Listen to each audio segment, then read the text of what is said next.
Ever since the James Harden trade in January, the Brooklyn Nets have become instant favorites to win the 2021 NBA Finals.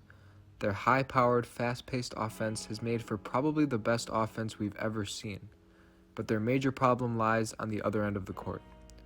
Since the Harden trade, the Nets have had statistically one of the greatest offenses in NBA history. They've scored 118 points per game, good for second in the league behind Milwaukee, but ranked 23rd in opponent points per game at 114.3. Only one playoff caliber team, Portland, is worse. When it comes to ratings and efficiencies, the Nets have been historic. They're top 5 in offensive rating, three-point percentage, and field goal percentage, where they lead the league by far. But what if I told you this super team was actually beatable? In today's video, I'm going to break down the 4 teams that I believe have an actual shot at taking down Brooklyn in a playoff series and just how they can pull it off.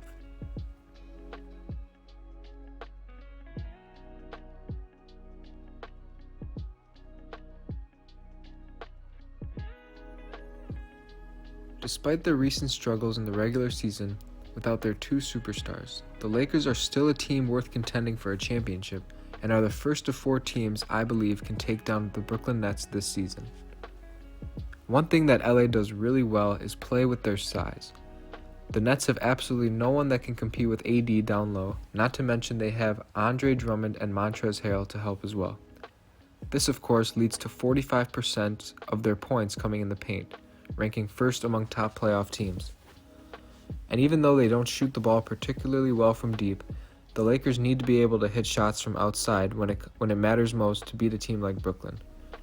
Constant ball movement is able to expose the weaker Brooklyn defenders, which has been a strong suit of the Lakers all season, having 87.1% of their three-point makes come off an assist.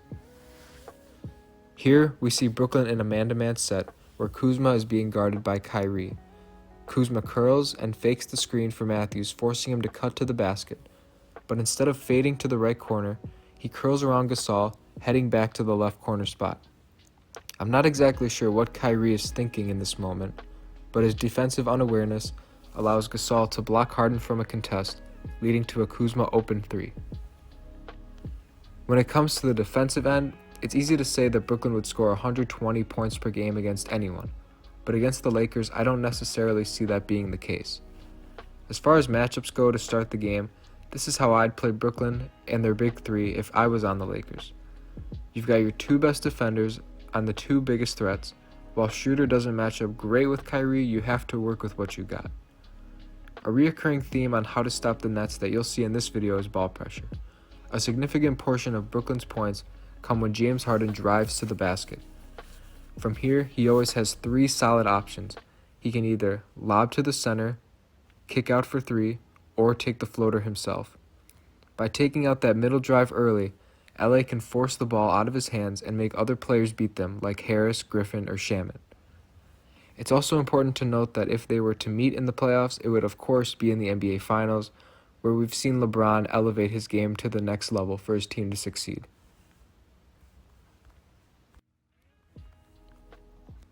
Staying in Los Angeles, the Clippers are a team that not only have a great chance to defeat Brooklyn, but win the NBA Finals in general. The Clippers are easily at their best when they allow their superstars to create for themselves and have the ability to exploit Brooklyn's weaker defenders. Their shooting and ball movement has been second to none this season, shooting 41% from 3 and 83% from the line, both best in the NBA. Off a rare missed bucket, LA needs to worry more about getting back in transition to slow down Brooklyn's league-best transition game. In this play, Lou Will is driving to the basket and makes a tough pass to Pat Bev, who curls to the hoop. Again, we see a miscommunication on defense as Bruce Brown decides to help on Batum when DeAndre already has him covered. This again leads to an open 3 that LA desperately needed in this moment. In the half court, here are the matchups I'm applying to Brooklyn if I was Coach Lou. LA has the perfect 3-headed defensive monster to defend Brooklyn's big 3. Pat Bev can do a great job on Harden by taking away his drive as much as possible, and on certain nights Kawhi can take KD out of the game with his strength and physicality, especially as KD is getting older. The Clippers are one of 6 teams to have faced the full Big 3, and even though they lost in a nail-biter, they know what they need to do to take them down. Again, if LA were to play Brooklyn, it'd have to be in the NBA Finals, and Kawhi might be the player I trust the most when it matters, not named LeBron.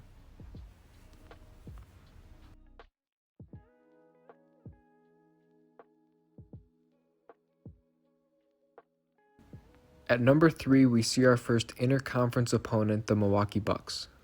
They're the only team in the NBA that scores more points per game than the Nets, yet they don't do it as efficiently. Of course, Milwaukee has the reigning two-time MVP in Giannis, but he does more for the Bucks than you might realize. For instance, he's a very active screener without the ball that translates directly to the Bucks' success on the offensive end. We see this executed perfectly here as Middleton and Giannis start off with a two-man game. Giannis sets the screen on KD, who is forced behind Middleton. From there, DeAndre has to guard the drive, leaving the two-time MVP wide open for this layup, 2 of his 49 points on the day. One thing that Milwaukee should do is space out the floor as much as possible, something they can do with either Lopez or Bobby Portis at the 5. They're both above-average three-point shooters that make it difficult to help on the drive from any of the Bucks' big three. Another experiment I'd like to see Coach Bud try is running Giannis at the 5 when Brooklyn goes small, and surrounding him with 4 shooters. This could look something like Holiday, Forbes, Middleton, Tucker, and Giannis. The defensive end of the floor is actually where the Bucks have surprisingly struggled this season, which might spell trouble in a matchup against Brooklyn. To start the game, I'd look somewhere like this, where 2 of the league's best defenders are able to match up with 2 of the league's best players. Besides allowing Kevin Porter Jr. to have the game of his life, Drew has been a terrific defensive player this year, especially when taking away straight-line drives to the basket. And of course, Coach Budenholzer has made it clear that he might just be the X factor of the Bucks team this season. Notoriously known for not making the correct adjustments in crunch time, something that could single-handedly eliminate Milwaukee from the playoffs this year.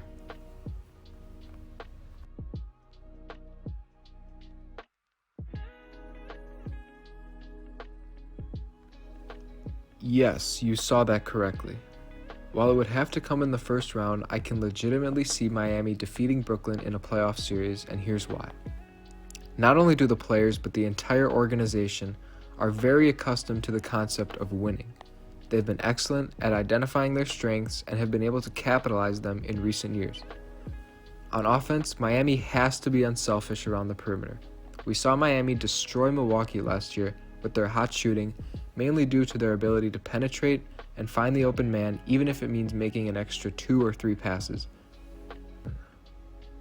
Miami ranks number 1 in the NBA in percentage of three-point makes coming off an assist at a staggering 89.9%, and are a top 10 team in assists per game at 26.1. Off the inbound pass, we see Olynyk get a great positioning on Brown and even forces the switch off KD.